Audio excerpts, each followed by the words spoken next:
Welcome back. All right, so we're getting into the 70s. Yep, the 1969-1970 NHL season. This is also the final season where we'll have 12 teams. Two will be added the following season, Vancouver and Buffalo. The cursed expansion, as it were. So Chicago ends up being the leader in the East. They finished 45-22-9 under coach Billy Ray. 250 goals scored, 170 goals against, 99 points. I'll say it again, it is a surprise how little the Chicago Blackhawks won during this era. They were an excellent team. Boston is tied with them in points, but they finished with 5 less wins. 40-17-19 record, 277 goals scored, 216 goals against, and Harry Sinden is still their coach. Detroit, well, they end up with Bill Gadsby for 2 games. They're 2-0 under Gadsby. Sid Abel takes over. They're 38-21-15. We'll talk about what happened to Gadsby in a moment here. Detroit goes 40-21-15 on the season, 246 goals scored, 199 goals against. They finished with 95 points. Then we get to the Rangers and the Canadiens. These teams are tied, and we'll talk about it in this part of the board.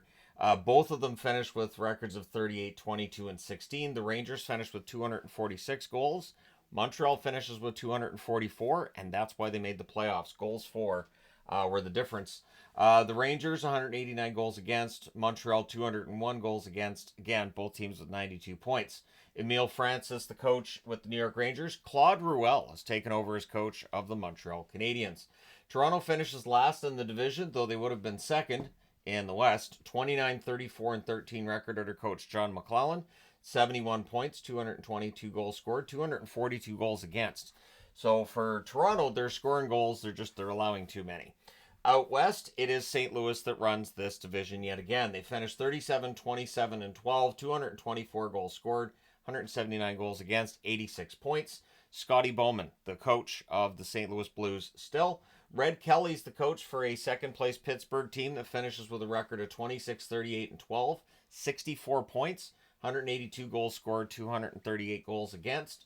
The Minnesota North Stars have a record of 19-35-12. So 60 points, and they're in the playoffs. 224 goals scored, 257 goals against. Ren Blair doesn't last as coach. They go 9-13-10 under him. Charlie Burns takes over. He finishes with a record of 10-22-12, and he suited up for a game that year too, making him the final player and coach in the National Hockey League's history. I await the day where Rod Brindamore just comes out in a jersey and goes, I'm going to play him tonight.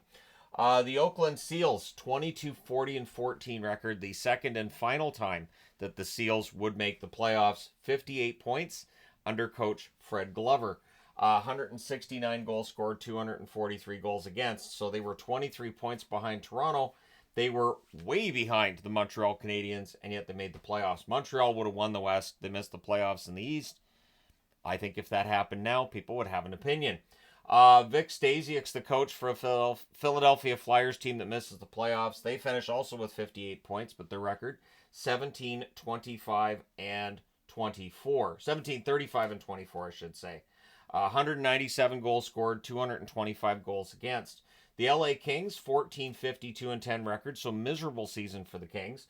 38 points, 168 goals scored, 290 goals against. Hal Layko, they had a record of 5-18-1 at the time he's let go, and Johnny Wilson takes over and goes 9-34-9. So didn't really matter who was coaching the Kings. They just weren't able to get enough wins. So what happened with Bill Gadsby? Why did he only last 2 games? I'm glad you asked.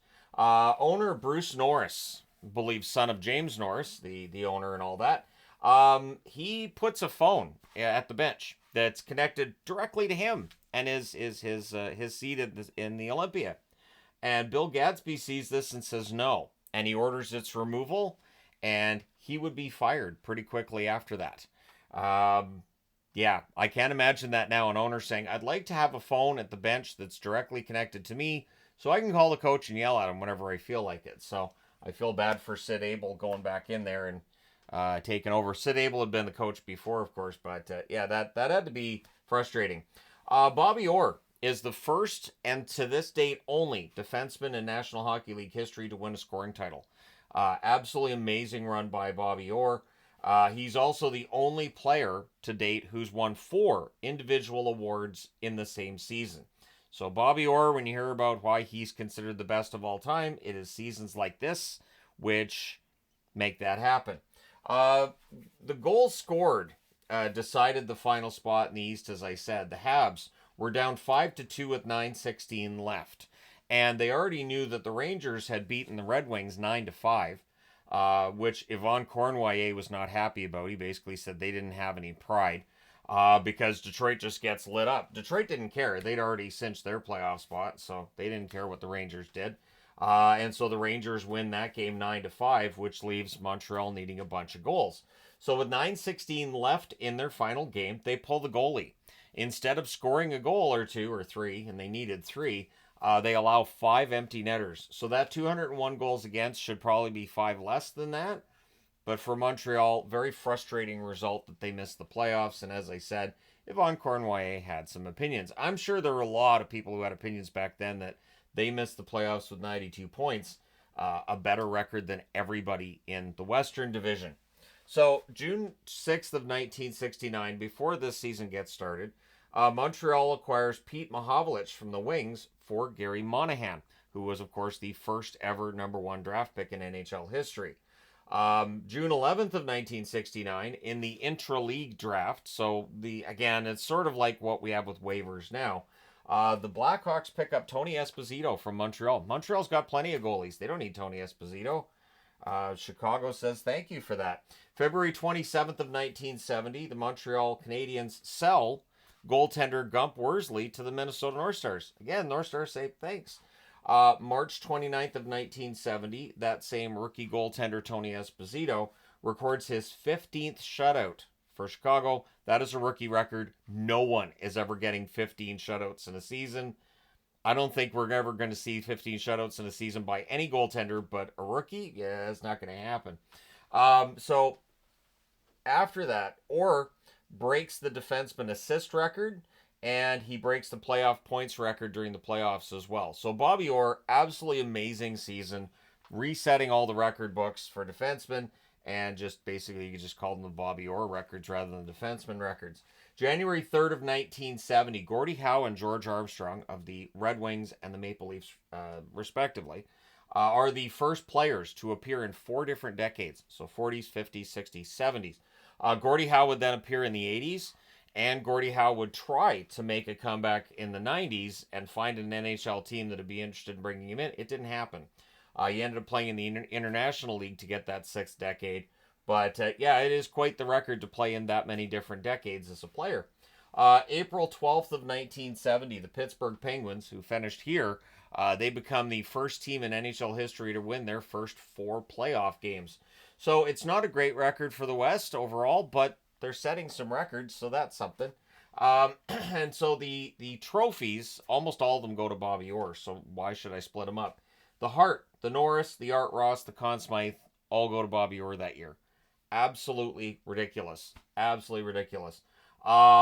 Just shouldn't be allowed. The Calder Trophy goes to Tony Esposito of Chicago. He also wins the Vezina that year, so that's where Tony's getting himself, that Hall of Fame resume ready. The Lady Byng goes to Phil Goyette of the St. Louis Blues. The Masterton goes to Pitt Martin of the Chicago Blackhawks. So your league all-stars at the end of the season, down the middle, Phil Esposito is your first-line center for Boston. Stan Mikita of the Chicago Blackhawks second team. On the right side, Gordie Howe is again the first-team right winger. Second team is John McKenzie of the Boston Bruins. On the left side, Bobby Hull, once again, the first-team all-star for Chicago. And Frank Mahovlich of Detroit is the second-team all-star. On the blue line, it's Bobby Orr next to Brad Park as the first-team all-stars. Brad Park is a defenseman who's also rejuvenating the defensive position and rewriting things, but he plays in the same area as Bobby Orr. So while Park's achievements are recognized, Bobby Orr's overshadowing him just a little bit. Carl Brewer of Detroit is your second-team all-star alongside Jacques Laperriere of the Montreal Canadiens. In net, Tony Esposito is the first-team all-star, and Eddie Giacomin is the second-team all-star for the New York Rangers. So Bobby Orr, as mentioned, leads the league in scoring. 76 games, 33 goals, 87 assists, 120 points. Phil Esposito, 76 games, 43 goals, 56 assists for 99 points, so that close to another 100-point season. Stan Mikita, 76 games, 39 goals, 47 assists, 86 points. Phil Goyette for St. Louis, 72 games, 29 goals, 49 assists, 78 points. And Walt Tkachuk for the New York Rangers, 76 games, 27 goals, 50 assists, 77 points. In net, this is becoming a bit of an era of the goaltenders again. It doesn't stay that way, of course. It's very cyclical. Tony Esposito, 38, 17, and 8 record, 932 save percentage, and 15 shutouts. Ridiculous. Ed Jockman for the Rangers, 35, 21, and 14 record, 916 save percentage, 6 shutouts. Rogie Vachon for the Montreal Canadiens, 31, 18, and 12 record, 917 save percentage, 4 shutouts. Jerry Cheevers for Boston, 24, 8, and 8 record, 919 save percentage, also 4 shutouts. Roy Edwards in Detroit, 24, 15, and 6 record, 915 save percentage, and just 2 shutouts. So we get to the playoffs, and again, I get in more with the semifinals and the final than with the quarterfinals. We just basically go over who won in the quarterfinals. Pittsburgh sweeps the Oakland Seals, so that's the 4 straight that Pittsburgh wins, the first team to win 4 straight to start their franchise run in the playoffs. St. Louis beats Minnesota in 6, so there's some tension there. Boston beats the Rangers in 6, and Chicago sweeps Detroit. As you'll notice, no Canadian team makes the playoffs because Bettman. The semifinals, St. Louis wins both games at home against Pittsburgh, 3-1 and 4-1 respectively. Pittsburgh then wins at home both of their games there, 3-2 and 2-1 to tie the series. St. Louis wins game 5, 5-0, and then they go into Pittsburgh and win 4-3 to win the series in 6 games. Boston makes quick work of the Chicago Blackhawks, 6-3 and 4-1 in Chicago for games 1 and 2, and then they win at home 5-2 and 5-4. They sweep that series. Once Boston got past the Rangers, pretty smooth sailing, and that continues in the final, where they go into St. Louis and destroy them, 6-1 and 6-2, and then they win at home 4-1, and then 4-3 in overtime. This is that famous Bobby Orr flying through the air goal, and it's portrayed as, wow, it's the Stanley Cup winner, and it's great, and it is. It is a highlight reel goal, but what gets lost in that is the fact this Stanley Cup final wasn't close. That was the final game in a sweep. St. Louis had no business being there when you look at all the other teams. So this is why when 2019 rolled around and the Blues got to the final, I felt like, this feels a little more like a real run to the final than what we saw here. St. Louis makes the final 3 straight years. I'm not taking anything away from them with that, but it is impossible not to notice their road to the final a little bit easier than the road on this side of the board. So your Stanley Cup points leaders, Phil Esposito in 14 games, 13 goals, 14 assists, 27 points. Insane. Bobby Orr, 14 games, 9 goals, 11 assists, 20 points. And Johnny Busick, 14 games, 11 goals, 8 assists, 19 points. They were just a machine offensively. Jacques Plante had a 1.48 goals against average for St. Louis in those playoffs. Jerry Cheevers, 2.23 goals against average for Boston. So they could score. Great goaltending, excellent defense. Boston was fantastic. They would win another Stanley Cup in 72. They do not win it in 71. So, that being said, let me know your thoughts in the comment section below. As always, don't forget to hit like and subscribe in the event you've not done so already. Thank you guys so much for all your support as always. I will talk to you again soon.